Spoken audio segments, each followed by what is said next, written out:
नमस्कार। आज हम पढ़ेंगे आदिकाल के अंतर्गत नाथ साहित्य की प्रवृत्तियाँ। नाथ सिद्धों के बाद आए और अपनी मान्यताएं सामने रखी। 84 सिद्ध हुए, उनमें अंतिम सिद्धों में से नाथ निकले। मच्छेंद्रपा, गोरक्षपा बाद में बौद्ध धर्म को छोड़ कर के शैव धर्म को अपनाते हुए हिंदू हो गए और मच्छेंद्रनाथ गोरखनाथ नाम से अपना नया संप्रदाय शुरू किया। नाथों ने अपनी मान्यताएं सामने रखी, अपना दर्शन सामने रखा। उनके दर्शन को ही हिंदी साहित्य में हम पढ़ते हैं। उनकी मान्यताएं इस प्रकार है, उन्होंने वाम मार्ग को अस्वीकार कर दिया। वाम मार्ग की साधना सिद्धों की साधना थी। उन्होंने ये माना कि जगत को भोग करके ही जगत से पार पाया जा सकता है। नाथों ने इस धारणा को अस्वीकार कर दिया। उन्होंने कहा कि जिस प्रकार विषय वासनाओं की आग में इच्छाओं का घी कितने ही समय तक डालते रहिए, अनंत काल तक डालते जाइए, यह अग्नि बुझने वाली नहीं है। इस व्याभिचार पर आप लगाम लगाइए। मर्यादा और संयम का पाठ उन्होंने पढ़ाते हुए कहा कि इस वाम मार्ग को रोकिए। तो उन्होंने वाम मार्ग को अस्वीकार किया। दूसरी बात, उन्होंने माना कि वैराग्य से राग दूर होता है, जबकि सिद्धों ने कहा था कि आकर्षण से ही आकर्षण को खत्म किया जा सकता है। उन्होंने कहा कि वैराग्य, त्याग, दूरी, इस दूरी के द्वारा ही संसारिक चीज़ों से दूरी बढ़ा करके ही संसारिक चीज़ों से त्याग किया जा सकता है। उन्होंने ये कहा कि चारि पहर आलिंगन निद्रा, संसार जाई विषया दाही। ये संसार विषयों में जलता जा रहा है, तो इससे दूरी बढ़ाना बहुत ज़रूरी है। उन्होंने पंच मकारों का निषेध किया। जिन 5 प्रकार की चीज़ों का सिद्धों ने कहा था कि उनको अपनाना है, उन मांस, मदिरा, मत्स्य, मुद्रा, इस प्रकार की चीज़ों को उन्होंने निषेध करते हुए उनसे दूर रहने की बात उन्होंने की। उन्होंने नाथों ने महासुख के जगह मोक्ष और निर्वाण को जीवन का लक्ष्य माना, और वो मोक्ष या निर्वाण त्याग और साधना के द्वारा ही पाया जा सकता था। इस प्रकार सिद्ध जहाँ प्रवृत्ति मार्गी थे, नाथ निवृत्ति मार्गी थे, संसार को छोड़कर जाने की बात कहते थे। ये नाथ जो थे निर्गुण ईश्वर को माना करते थे। इस प्रकार ये शून्यवाद या निर्गुण ईश्वर में को मान्यता देते थे। निर्गुण ईश्वर वो है जो हमने पहले वीडियो में बात की थी कि जिसको गुणों के द्वारा व्याख्या नहीं की जा सकती, जो एक समय में काला भी है और एक समय में गोरा भी है। अब आप कहिएगा कि ये कैसा हुआ कि गोरा भी है काला भी है। इस प्रकार जो सामान्य गुण हैं, उन गुणों के द्वारा ईश्वर की व्याख्या नहीं की जा सकती, अर्थात वो गुणातीत है।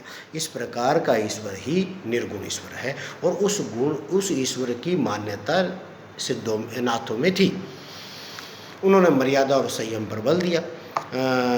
अपने आप को साधना पूर्वक, संयम पूर्वक जीवन जीने की उन्होंने कामना की, इच्छा व्यक्त की। गुरु के महत्व पर उन्होंने प्रकाश डाला, क्योंकि गुरु इस प्रकार की साधना को करने के लिए मार्ग दिखा सकता था। इसी गुरु को चलकर आगे कबीर ने गुरु को ईश्वर से भी बड़ा माना। उन्होंने प्राण साधना या हठ योग के महत्व पर प्रकाश डाला। हठ योग कुंडलिनी जागरण का एक प्रकार का योग है, जो पतंजलि ने आगे प्रकाश में लाया था। उसी हठ योग को उन्होंने अपनाते हुए कहा कि कुंडलिनी जागरण के द्वारा ईश्वर से साक्षात्कार किया जा सकता है।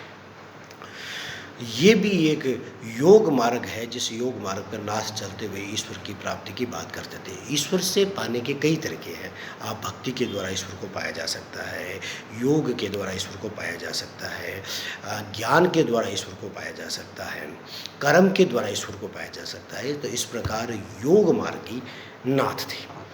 इन्होंने शैव मत को अपनाते हुए शैव मत का प्रतिपादन दर्शन के क्षेत्र में किया।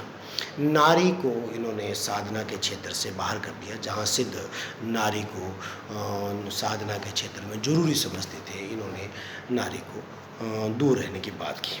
शांत रस इनके काव्य का प्रमुख विषय है, क्योंकि इनके काव्य में प्रबंधात्मकता नहीं है, कोई कथा नहीं है, केवल निरस उक्तियाँ हैं, सिद्धांत है, और वर्णाश्रम व्यवस्था पर उन्होंने चोट की है। उन्होंने जाति पाति को नहीं माना है। इस प्रकार ये नाथ साहित्य की भावपक्षी विशेषताएं हैं। नाथों ने इस प्रकार जो है सिद्ध साहित्य के विपरीत अपनी मान्यताएं दी, सदाचरण पर बल दिया, और इनका जो साहित्य है मुक्तक काव्य रूप है उनका, संध्या भाषा का प्रयोग किया है, यानी उत्तरकालीन अपभ्रंश का रूप है, और अलंकार छंद इत्यादि पर इन्होंने ज़्यादा ध्यान नहीं दिया है, क्योंकि ये कवि होना ज़्यादा इनका लक्ष्य नहीं था। ये प्रचारक थे, अपने सिद्धांतों का प्रचार करना चाहते थे।